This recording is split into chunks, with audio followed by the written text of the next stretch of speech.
sih kita berdoa sama Allah, tapi di hati kecil ada harapan tertentu. Ya Allah, tolong kabulkan yang ini. Kadang doa kita terasa seperti daftar permintaan, bukan percakapan yang tulus. Dalam surat Ghafir ayat 60-65, Allah mengingatkan kita bahwa berdoa itu bukan sekedar meminta, tapi bentuk penghambaan. Allah berfirman, "Berdoalah kepadaku, niscaya akan aku perkenankan bagimu." Tapi di balik janji itu ada peringatan. Orang yang sombong dan enggan berdoa justru menjauh dari rahmat-Nya. Ayat ini menggambarkan bahwa Allah yang menciptakan langit, bumi, dan segala keteraturan di dalamnya. Lalu, kalau Allah sudah sedekat itu dan sekuasa itu, bagaimana seharusnya kita berdoa? Apa adanya atau ada maunya? Astaghfirullah Rabbal baraya. Astaghfirullah minal khataya. Astaghfirullah Rabbal baraya. Astaghfirullah minal khataya. A'udzubillahi minasyaitonirrajim. Bismillahirrahmanirrahim. Assalamualaikum warahmatullahi wabarakatuh.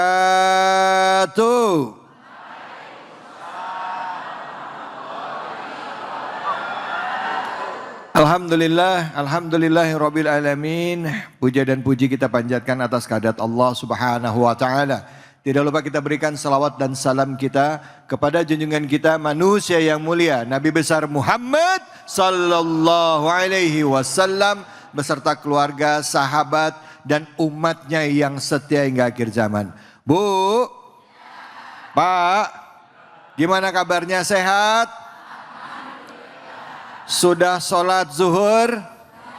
Sudah berdoa? Doanya apa? Banyak. Doa sehat, betul. Doa kebahagiaan, doa keselamatan, betul. Ada yang doa minta duit nggak? Ada yang doa minta utangnya lunas nggak? Mana orangnya? Kalau doa memang banyak banget daftarnya saat kita hitung-hitung ya, betul apa betul? Tapi memang ada juga yang bilang katanya kita kalau doa itu nggak perlu banyak-banyak minta karena Allah udah tahu yang kita butuhin. Benar nggak, Bu? Tapi sebenarnya gimana sih adab berdoa? Apa yang harus kita lakukan? Emang salah kalau kita minta sama Allah? Boleh nggak kita minta sama Allah? Terus kalau kita minta sama Allah, Allah kabulin, gimana seharusnya? Dan kalau Allah nggak kabulin, kita harus seperti apa? Apakah setiap doa pasti dikabulkan Allah? Nah, kita akan temukan jawabannya. Kajian kita kali ini adalah Al-Quran Surah Ghafir ayat 60 dan 61 untuk kesempatan bersama dengan guru kita Al-Ustadz Al-Mukarram Abi Amir Faisal. Untuk itu kepada beliau kami persilakan. Silakan Abi. Sallu ala Nabi Muhammad. Bismillahirrahmanirrahim. Assalamualaikum warahmatullahi wabarakatuh. Assalamualaikum warahmatullahi wabarakatuh. Ibu-ibu sehat?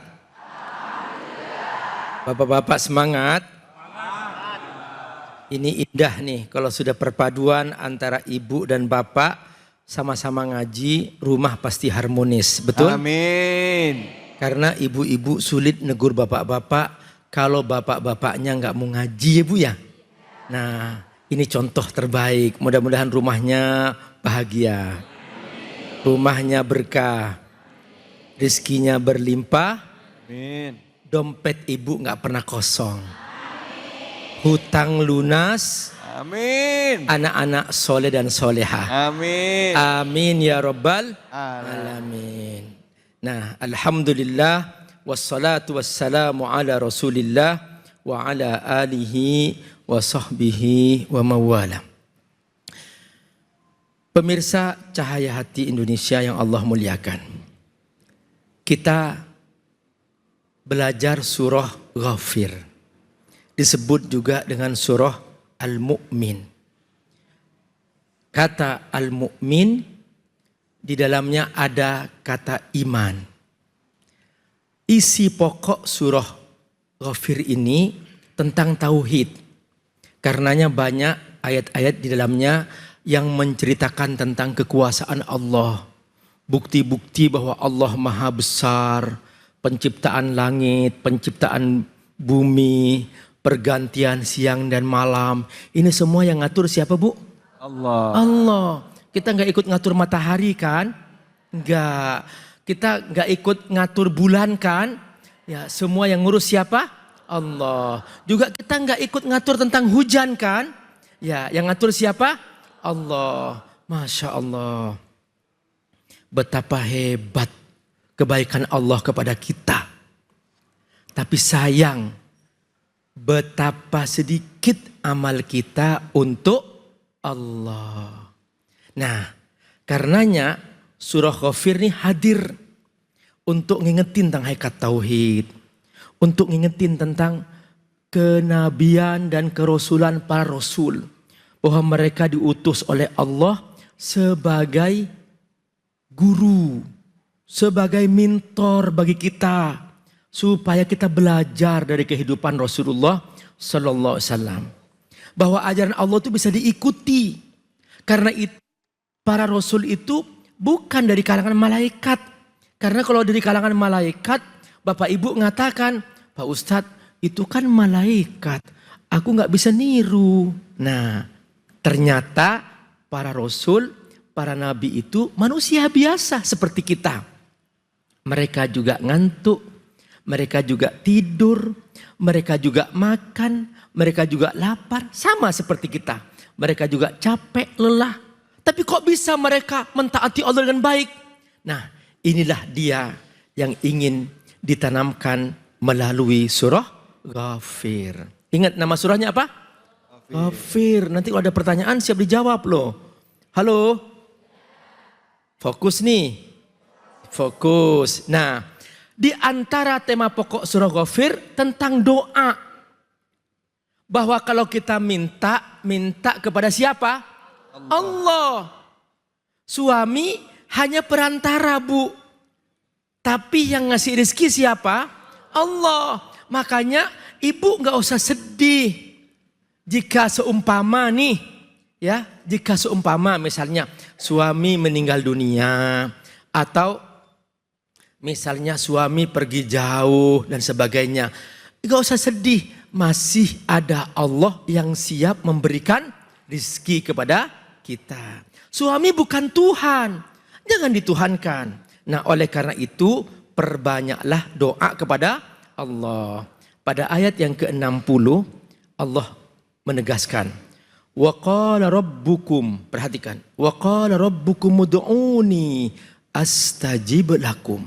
Allah menegaskan, silakan kalian minta kepada Tuhanmu. Rabbukum, kata Rabb artinya yang menjaga, yang merawat, semuanya Allah. Makanya kalau kita berdoa Rabbana, nah itu adabnya doa ya, panggil Rabbana. Karena kata makna Rabb artinya adalah dia yang merawat, yang menjaga. Maka Allah menyebutkan, ud'uni astajib lakum. Mintalah kepadaku, aku pasti akan menjawab apa yang kau minta. Artinya, Bu, jangan ragu dengan Allah. Allah sudah maha baik kepada kita. Lalu Allah mengatakan, orang yang tidak mau berdoa berarti sombong.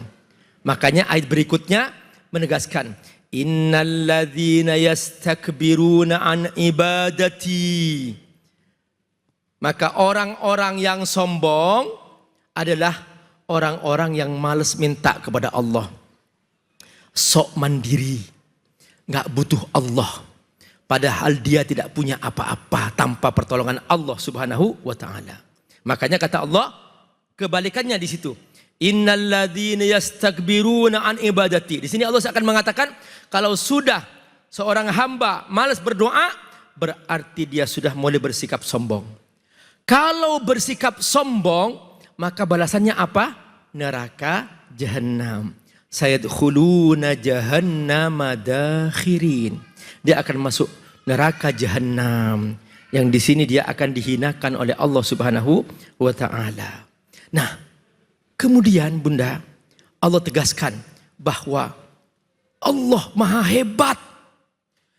Ibu minta 24 jam dan ibu diberi oleh Allah semua permintaannya. Allah tidak pernah kekurangan.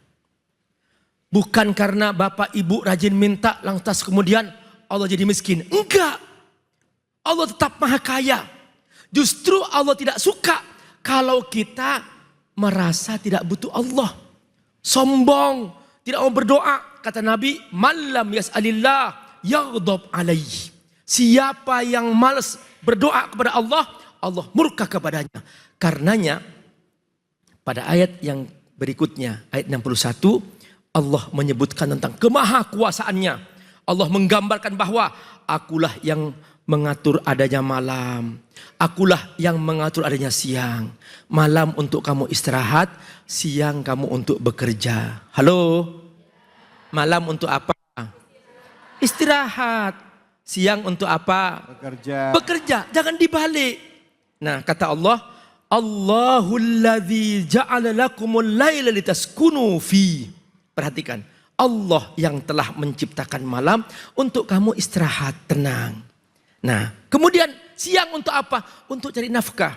Wan nahara mubsira. Makanya dibikin mubsira, artinya bisa melihat terang benderang sehingga orang semangat untuk bangkit, bekerja dan sebagainya.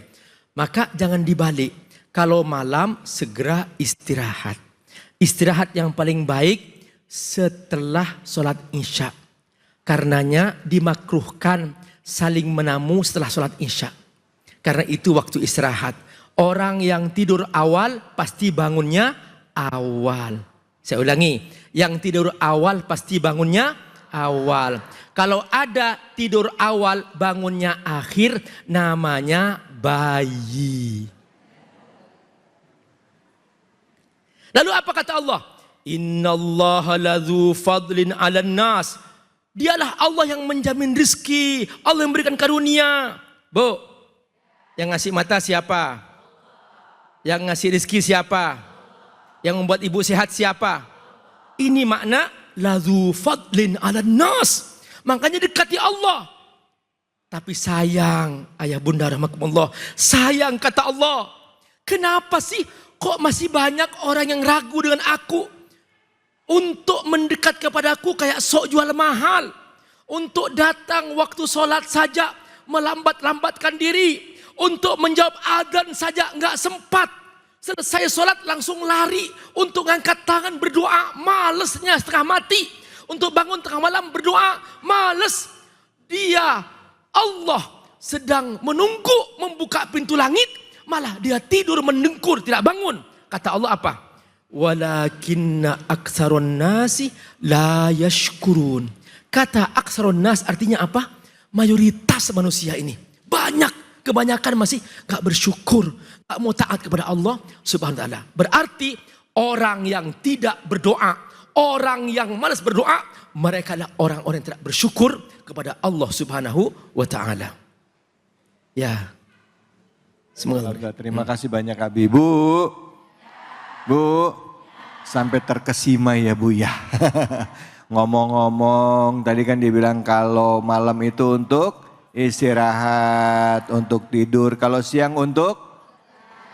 Nah, Ibu kerjanya siang apa malam? Siang malam. Siang dan malam kerjanya. Siang dia banyak apa Bu? Berdoa. Karena suami lagi kerja. Malam layani suami. Iya. Pantas dibilang kerjanya siang dan malam. Semoga jadi ladang amal soleh. Amin ya Allah, amin ya Robbal. Baik, silakan yang mau nanya angkat tangannya Bu. Silakan. Siapa yang mau nanya? Ya, mana? Iya. Iya, mana? Oh ini ibu-ibu. Ya, silakan. nama dan pertanyaannya ya Bu ya. Bismillahirrahmanirrahim. Assalamualaikum warahmatullahi wabarakatuh. Waalaikumsalam warahmatullahi wabarakatuh. Mohon izin bertanya Ustadz. Silakan Ibu. Ini temanya tentang doa ya Pak Ustadz. Iya. Jadi pertanyaan saya begini Ustadz. Kalau hati kita lagi merasa sedih, terus dijolimin sama orang gitu, terus dalam hati saya tuh spontan ngedoain orang itu yang buruk-buruk gitu. Terus boleh apa tidak Ustadz? Gitu. Kalau nggak boleh, saya mesti bagaimana? Ya, gitu Terima ya. kasih. Assalamualaikum warahmatullahi wabarakatuh. Waalaikumsalam warahmatullahi wabarakatuh. Doa istri yang terzolimi. Ini kan misalnya contoh. Ya kan contoh, ini kan contoh doang ya Bu ya. Contoh, bukan Ibu, bukan. Silakan Abi, gimana Abi? Rasulullah SAW pernah mengalami dua situasi yang sama-sama berat. Ketika Rasulullah SAW berdakwah di Taif, dilemparin batu sampai luka kakinya. Datang malaikat penjaga gunung, Muhammad, bagaimana kalau aku angkat gunung ini, aku timpakan ke orang Taif. Bu, kalau ibu ditawarin malaikat, ada orang mendolimi ibu, kira-kira ibu mana yang dipilih? Nih, aku angkat gunung, aku akan timpakan ke orang itu. Kata ibu, timpakan aja. Kalau, waduh, Abi Amir gak kuat kayak gitu sih ya. Iya. Coba tuh, udah timpakan aja dah gitu. Kalau kita ya Abi ya, mungkin saya begitu Abi. Kalau ya, Ibu mungkin kita ini ya. Ibu mungkin belum tentu, tapi pasti ada di antara kita yang kalau dizolimin, balas ya Allah, gitu ya. Ya gitu Abi. Nah itu gimana Abi? Tapi subhanallah, Rasulullah SAW luar biasa. Jangan. Allah. Kata Nabi, la'allahu yakhruj min aslabihim dzurriyyah mu'minah. Siapa tahu turun nanti dari anak-anak mereka orang-orang beriman kepada Allah. Allah. Coba seandainya dihancurkan langsung. Kan banyak calon bayi yang mau lahir, mereka mungkin belum beriman. Nabi berdoa, Allahumma hdi qaumi fa innahum la ya'lamun. Ya Allah, beri mereka petunjuk karena mereka tidak tahu. Itu Bunda. Jadi beri mereka hidayah, doakan mereka kebaikan-kebaikan. Siapa tahu dengan doa yang ibu panjatkan kepada Allah, mereka dapat hidayah. Sekalipun ya, pada saat tertentu itu juga dibolehkan. Kenapa? Karena Nabi ketika dilemparin kotoran di depan Ka'bah saat sedang sujud, jeruan binatang dicodet, diletakkan di kepala Nabi. Dan langsung ketika itu Nabi mengangkat doa, Allahumma alaika bi Utbah, alaika bi Rabi'ah. Ya Allah, engkau yang bisa membalas kepada Utbah, engkau membalas kepada, disebut namanya satu persatu. Dan nama-nama yang Nabi sebutkan, mereka semua terbunuh ketika perang Badar. Allah. Itulah saat tertentu dalam kondisi paling sulit ada doa seperti itu. Allah Ya, Akbar. mudah-mudahan kita dikuatkan oleh Allah. Amin. Tapi tetap keutamaannya adalah memaafkan orang Memaafkan tersebut, dan minta hidayah. dan minta hidayah kepadanya. Keutamaannya Bu ya, keutamaannya memaafkan dan mintain hidayah buat orang tersebut gitu. Ibu mohon maaf tadi Ibu main langsung nanya, saya juga main kebelet pengen tahu jawabannya juga. Nama Ibu siapa? Lupa saya. Nama Ibu? Dari Majelis Taklim At-Taubah PUP. Oh Ibu Erlin, makasih ya Ibu Erlin ya pertanyaannya ya. Alhamdulillah. Baik, ibu-ibu tadi sudah terjawab pertanyaan kita ya tentang kalau kita dizolimin seharusnya seperti apa. Semoga ya hati kita dilembutkan untuk bisa memaafkan orang, karena kalau kita amarah sebenarnya marah sama orang tuh energi kita yang terkuras. Ya, dendam itu malah akan menyedot energi kita, menyedot diri kita jadi mikirin dia bukan mikirin yang lain, jadi mikirin orang yang nyakitin kita. Betul apa betul Bu?